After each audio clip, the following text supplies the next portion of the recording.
Alors mon rôle principal, qui est régisseur des studios de répétition, consiste en l'accueil des différents groupes qui viennent répéter, la gestion du parc de matériel, la maintenance légère, parce que bon, je ne suis pas non plus je suis pas électrotechnicien, donc je fais des petites réparations, et après surtout l'accueil des groupes et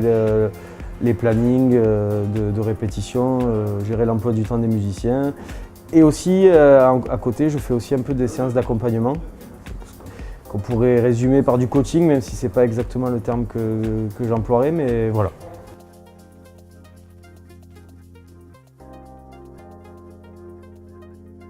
Alors après, il y a autant de méthodes d'accompagnement, je pense, que de personnes qui font de l'accompagnement, mais pour un peu synthétiser, en fait, le but du jeu, c'est pas de donner des directions à un groupe, ni de leur donner les réponses. C'est de faire en sorte qu'ils se posent des questions et de les aider à trouver par eux-mêmes la solution. Nous, on est juste là un peu comme un témoin, un tuteur, pour essayer de mettre en relief un peu leurs problèmes, mais ça doit venir d'eux en fait. Parce qu'on ne peut pas, nous, leur dire « votre problème c'est ça », parce que le but, c'est qu'après des séances avec nous, ils n'aient plus besoin de nous, ils puissent travailler en autonomie.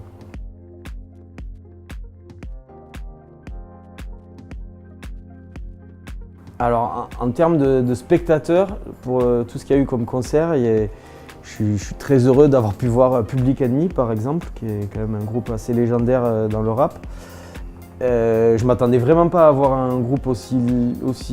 mythique dans une salle comme ça, même si c'est quand même une salle importante, mais c'est plutôt des groupes qui font, peut-être plus maintenant, mais à l'époque des stades, des zéniths ou des trucs comme ça. Après, il y a eu aussi Calexico, un groupe de rock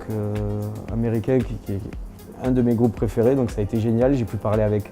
le chanteur à la fin du concert dans les loges, donc c'est des moments qui sont toujours très agréables et qui fait que c'est quand même bien de faire ce métier. C'est ce qui vous plaît le plus dans ce métier? Non, alors bizarrement non, ça c'est vraiment quelque chose qui est agréable, hein. Il y a un petit côté, des fois, je me rappelle quand j'étais ado, des trucs que je voulais voir ou quoi, et je pense que si je voyais mon moi ado, je lui racontais ce que je vais faire ici, il serait épaté. Donc ça c'est toujours cool.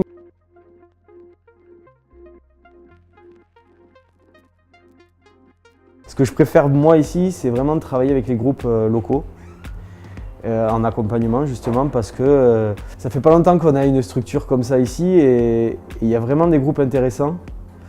et je pense qu'on s'en doutait pas avant et c'est d'autant plus agréable de travailler avec eux sur leur début des fois et les aider à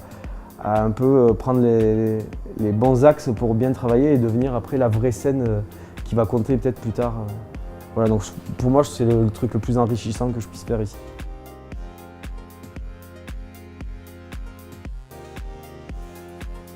Non, mais alors des petits moments sympas, par exemple, c'est pas forcément des trucs insolites ou rigolos, mais des rencontres qui ont été sympas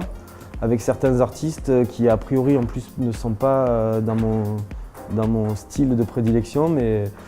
il m'est arrivé d'organiser une rencontre entre les élèves du conservatoire et ceux qui répètent au studio avec le chanteur des Têtes Raides pour parler d'autoproduction et de label indépendant, tout ça, et c'était très intéressant. La personne a été très généreuse. Ça a été très riche pour ceux qui y participaient. Aussi, ça m'est arrivé d'en organiser une avec Wax Taylor, qui est déjà un peu plus dans ce qui m'intéresse, mais j'ai été surpris aussi par ce que peuvent donner certains artistes en termes de temps, parce qu'en général, quand on organise des événements avec eux, c'est entre le repas et les balances et leurs concerts. Donc ils n'ont pas beaucoup de temps et la plupart des fois où on l'a organisé, les gens ont vraiment donné de leur temps jusqu'à rester le double de ce qui était prévu avec leur management. Donc, c'est toujours des rencontres sympas avec des gens qui ont des choses à partager avec des musiciens amateurs et c'est toujours agréable à faire.